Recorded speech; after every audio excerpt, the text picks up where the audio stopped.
होळे येथे श्री सत्य साईबाबांच्या दिव्य प्रेम प्रवाहिनी रथाचे आगमन, भाविकांना दर्शनाचा लाभ. पंढरपूर तालुक्यातील होळे येथे दिनांक 21 मे रोजी सायंकाळी 5 वाजता श्री सत्य साईबाबांच्या दिव्य प्रेम प्रवाहिनी रथाचे आगमन होऊन भाविकांसाठी दर्शनासाठी आणण्यात आले होते.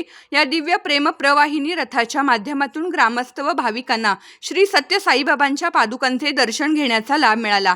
रथाच्या आगमनामुळे गावामध्ये भक्तिमय वातावरण निर्माण झाले होते. यावेळी श्री सत्यसाई सेवा संघटना यांच्या वतीने विविध सामाजिक उपक्रमांचे आयोजन करण्यात आले. यामध्ये आरोग्य शिबिर, नेत्र तपासणी, गरजू नागरिकांना चष्म्यांचे वाटप, मेडिकल कॅम्प तसेच दुधाळ जनावरांसाठी किटचे वितरण करण्यात आले. याशिवाय शेतकऱ्यांना मक्याच्या बियाणांचे वाटप करून कृषी क्षेत्रालाही मदतीचा हात देण्यात आला.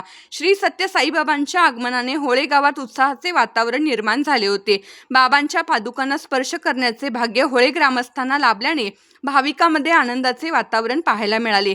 गावामध्ये वाजत गाजत व पुष्पवृष्टी करत रथाचे स्वागत करण्यात आले. या कार्यक्रमाचे उद्घाटन व पूजन सरपंच सुवर्णाताई भुसनर यांच्या हस्ते करण्यात आले. ग्रामस्थ व भाविकांनी मोठ्या संख्येने उपस्थित राहून कार्यक्रमास उत्स्फूर्त प्रतिसाद दिला.